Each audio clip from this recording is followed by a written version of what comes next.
राज बहादुर विक्रम की बात सुनकर सोच में पड़ गया था। विक्रम अब भी बड़े ही गौर से पहाड़ की जमीन को देख रहा था। मगर युवराज, ऐसी जमीन में प्रयोगशाला बनेगी कैसे? विक्रम ये सुनकर मुस्कुराते हुए बोला, काका, मैं ऐसे दो लोगों को जानता हूँ जो इस प्रयोगशाला को बनाने में मेरी मदद जरूर करेंगे। राज बहादुर भी अब ये जानने के लिए बेचैन हो रहा था कि वो दो लोग कौन हैं। राज बहादुर बोला, कौन है वो दो लोग? विक्रम बोला, धर्मा लोहार और दिलीप। ये दोनों नाम सुनकर राज बहादुर चौंक गया। दिलीप और धर्मा अपनी कुटिया के आंगन में बैठे हुए थे। दिलीप के आगे 4 अलग अलग तरह की लकड़ी की बनी तिजोरियां रखी हुई थी। धर्मा उन तिजोरियों को बड़े ही गौर से देख रहा था। दिलीप बोला, धर्मा, आज मैं तुमको ये तिजोरियां खोलना सिखाऊंगा। ये सुनकर धर्मा हंसते हुए बोला, क्या गुरुजी, ये मामूली सी तिजोरी तो मैं आंखें बंद करके भी खोल सकता हूँ। अगर आपको मुझे कुछ सिखाना ही है तो कुछ बड़ा सिखाइए। ये सुनकर दिलीप गुस्से में आ गया और बोला, धर्मा, ये कोई मामूली तिजोरियां नहीं है। ये तिजोरियां किसी चाबी से नहीं खुलती। इन तिजोरियों को खोलने के लिए गुप्त चिन्हों को आपस में जोड़कर एक आकार बनाना पड़ता है। ये एक विद्या है जो मैंने अपने गुरुओं से सीखी है। दिलीप को गुस्सा करते देख धर्मा अपने कान पकड़कर बोला, मुझे माफ करना गुरुजी, देखने में ये तिजोरियां बहुत मामूली लगती है, इसीलिए मुझसे भूल हो गई। दिलीप बोला, चलो एक बार तुम खुद अपनी समझ से इस पहली तिजोरी को खोलने की कोशिश करो। धर्मा ये सुनकर पहली तिजोरी में बने चिन्हों को आपस में जोड़ने लगा। बहुत देर तक धर्मा कोशिश करता रहा, मगर उससे तिजोरी नहीं खुली। आखिर में वो हार मानकर बैठ गया। दिलीप हंसते हुए बोला, क्या हुआ, पसीने छूट गए? मैंने कहा था ना कि ये कोई मामूली तिजोरियां नहीं है। धर्मा हाथ जोड़कर बोला, मुझे माफ कर दीजिए गुरुजी, अब कृपया मुझे आप इन तिजोरियों को खोलना सिखा दीजिए। दिलीप मुस्कुराते हुए धर्मा को पहली तिजोरी खोलना सिखाने लगा। दिलीप ने धर्मा को चिन्हों को मिलाना सिखाया। पहली तिजोरी में चिन्हों को मिलाकर दिलीप ने एक पक्षी का आकार बनाया और तिजोरी खुल गई।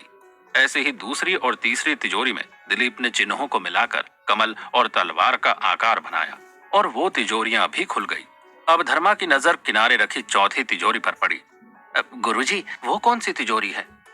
धर्मा के मुंह से यह सवाल सुनकर दिलीप चौथी तिजोरी की तरफ देखते हुए बोला, वो तिजोरी नहीं, एक चक्रव्यूह है जिसे भेदने वाला अर्जुन अब तक पैदा नहीं हुआ। ये सुनकर धर्मा हैरान हो गया। मैं कुछ समझा नहीं गुरुजी। दिलीप बोला, ये तिजोरी सिर्फ हमारे गुरु को खोलने आती थी। उन्होंने हम सभी शिष्यों को ये तिजोरी खोलना सिखाया, पर हम में से कोई भी ये तिजोरी खोलना सीख नहीं पाया। मरते वक्त गुरुजी ने यह कहा था कि जो भी इस तिजोरी को खोल पाएगा वही आने वाले समय में हमारे समाज का भविष्य बनाएगा। सुनकर धर्मा की हैरानी और भी बढ़ गई। वो बोला, तो क्या आपको कोई ऐसा मिला? दिलीप उदास होते हुए बोला, मैं पिछले 50 साल से ऐसे किसी आदमी की तलाश में हूँ जो ये तिजोरी खोल सके, मगर हमारे समाज में आज तक ऐसा कोई माई का लाल पैदा नहीं हुआ जो गुरुजी की ये तिजोरी खोल पाए। दिलीप ये कह ही रहा था कि उन्हें दरवाजे पर किसी के कदमों की आहट सुनाई दी। दिलीप और धर्मा ने दरवाजे पर देखा तो वहां विक्रम खड़ा था। अरे युवराज, आप यहाँ? धर्मा ये कहते हुए विक्रमजीत की तरफ बढ़ा और उसने हाथ जोड़कर उसे बैठने को कहा। विक्रम जमीन पर बैठते हुए बोला, मैं आप दोनों से एक बहुत जरूरी काम के बारे में बात करने आया हूँ। ये सुनकर धर्मा और दिलीप एक दूसरे को देखने लगे। धर्मा बोला, कैसा काम युवराज? विक्रम बहुत ही उत्साह भरे लहजे में बोला, मैं आप लोगों के पिछले काम से बहुत ज्यादा खुश हूँ, इसलिए मैं चाहता हूँ कि मेरा आने वाला बड़ा काम भी आप ही करें। मैंने पहाड़ में एक जमीन देखी है, उस जमीन पर मैं एक प्रयोगशाला बनाना चाहता हूँ और मुझे पूरा यकीन है कि हमारे पूरे राज्य में आप दोनों के अलावा ये काम कोई और नहीं कर सकता। धर्मा ये सुनते ही बोला, जी युवराज, हम ये काम करने के लिए। धर्मा की बात बीच में काटते हुए दिलीप बोला, माफ कीजिए युवराज, मगर ये काम हमारे बस का नहीं है। हमने इससे पहले कभी कोई प्रयोगशाला नहीं बनाई है। विक्रम मुस्कुराते हुए बोला, इससे पहले आपने कभी कोई हल भी तो नहीं बनाया था ना, मगर आखिर आप लोगों ने एक बेहतरीन हल बना लिया था। आप अगर मेरे कहे अनुसार काम करेंगे तो आप हमारी प्रयोगशाला जरूर बना लेंगे। दिलीप बात को घुमाते हुए बोला, युवराज, आप मेरा यकीन मानिए, अभी हमारे पास समय भी नहीं है, हम बहुत सारे दूसरे कामों में व्यस्त हैं। ये सुनकर विक्रम उदास हो गया। धर्मा समझ गया था कि असल में दिलीप विक्रम के साथ काम नहीं करना चाहता, इसीलिए वो ऐसे बहाने बना रहा है।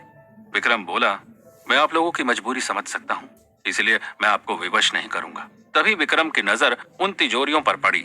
उन तिजोरियों को देखते ही विक्रम की आंखों में एक अजीब सी चमक आ गई। विक्रम अपनी जगह से उठकर उन तिजोरियों की तरफ बढ़ा और पहली तिजोरी को उठाकर बड़े ही ध्यान से उसे देखने लगा। ये देखकर दिलीप गुस्से में आ गया। वो चिढ़ते हुए बोला, युवराज, ये आप क्या कर रहे हैं? छोड़ दीजिए उस तिजोरी को। विक्रम तिजोरी में बने चिन्हों को देखते हुए बड़े आराम से बोला, अरे भाई दिलीप, मैं तो बस इस चीज को देख रहा हूँ। ये तो मुझे किसी पहेली की तरह लग रहा है। ऐसे पहेली वाले खेल तो मैंने बहुत खेले हैं। ये सुनकर दिलीप का गुस्सा और भी बढ़ गया और वो तमतमाते हुए बोला, खेल? आपको ये खेल लग रहा है? ये तिजोरी हमारी कुल की धरोहर है।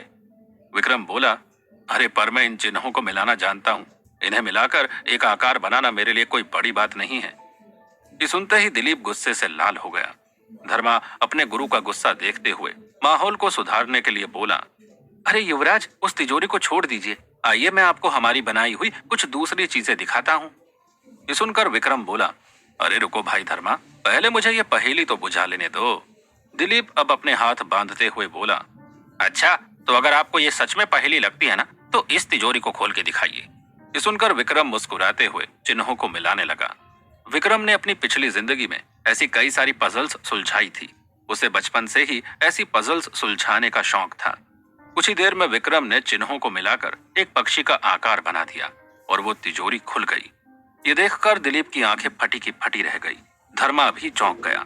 दिलीप बोला, ये कैसे किया आपने? विक्रम मुस्कुराते हुए बोला, मैंने कहा था ना, मेरे लिए ये एक खेल है। ये सुनकर दिलीप चिढ़ते हुए बोला, ये आपने तुक्के से किया है, इसलिए इतना खुश होने की कोई जरूरत नहीं है। विक्रम बोला, अगर आपको ऐसा लगता है तो मैं अभी आपकी ये दूसरी तिजोरी भी खोल के दिखाता हूँ। ये कहकर विक्रम ने दूसरी तिजोरी उठाई और उसके चिन्हों को मिलाना शुरू कर दिया। धर्मा और दिलीप तेजी से चलती हुई विक्रम की उंगलियों को देख रहे थे और देखते ही देखते विक्रम ने चिन्हों को मिलाकर एक कमल का फूल बनाया और वो तिजोरी भी खुल गई। ये कैसे मुमकिन है? दिलीप चीखते हुए बोला। विक्रम जोर जोर से हंसने लगा और बोला, अरे भाई, आप लोग इतना हैरान क्यों हो रहे हैं? ये एक बड़ा मजेदार खेल ही तो है। धर्मा भी अब सोच में पड़ गया था। उससे तो पहली तिजोरी भी नहीं खुल पाई थी और यहाँ विक्रम ने दो दो तिजोरियां खोल दी थी। विक्रम तीसरी तिजोरी की तरफ देखते हुए बोला, तो क्या कहते हो, खोलो ये तीसरी तिजोरी? दिलीप बोला, खोल के दिखाइए। विक्रम ने तीसरी तिजोरी उठाई और बहुत ही तेजी से चिन्हों को मिलाने लगा और देखते ही देखते विक्रम ने तलवार का आकार बना दिया और तिजोरी खुल गई। दिलीप चौंक गया। अब उसके मुंह से आवाज भी नहीं निकल रही थी। दिलीप खुद इतनी तेजी से ये तिजोरियां नहीं खोल सकता था जितनी तेजी से विक्रम ने ये तिजोरियां खोल दी थी। अब विक्रम की नजर चौथी तिजोरी पर पड़ी। अब मैं इसे खोलता हूँ।